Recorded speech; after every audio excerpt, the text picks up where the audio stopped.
napakalaga araw ay inyong napagtalumpayan natin.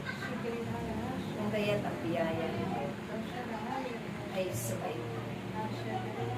Hindi lamang nakapagalaman, kapayapaan, ang inyong mga buhay.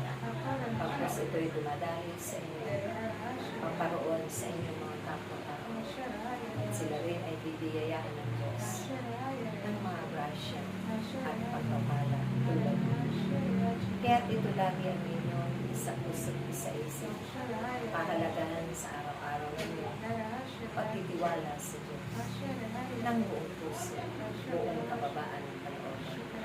Dahil walang makapagbibigay nito maliban sa Diyos na inyong pinapapuri, tinatawag at pinagkakatiwalaan magpakailan.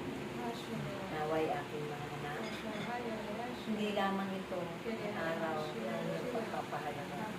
Araw-araw ay mahalaga ninyo ang inyong mga buhay sa pamamagitan ng paglilingkod ninyo sa kapwa. Huwag ninyong pagtawaan.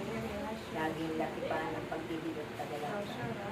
At kayong mababa sa harapan ng tao, higit sa harapan ng Diyos.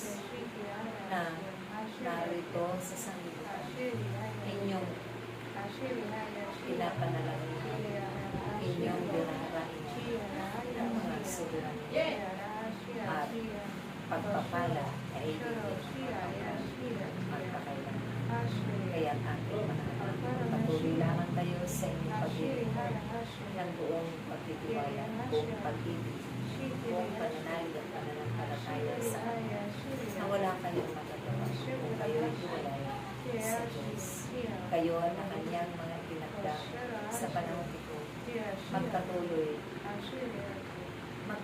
magmasal, patuloy na manalangin ang taimtim, ang buong pusong paglilingkod, ang may katotohanan at kapatawaran sa Diyos na inyong pinagtitiwala.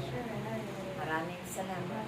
Sumayin niyo muli ang ating basbas sa ngalan ng Ama, ng Anak at ng Espiritu Santo. Praise God.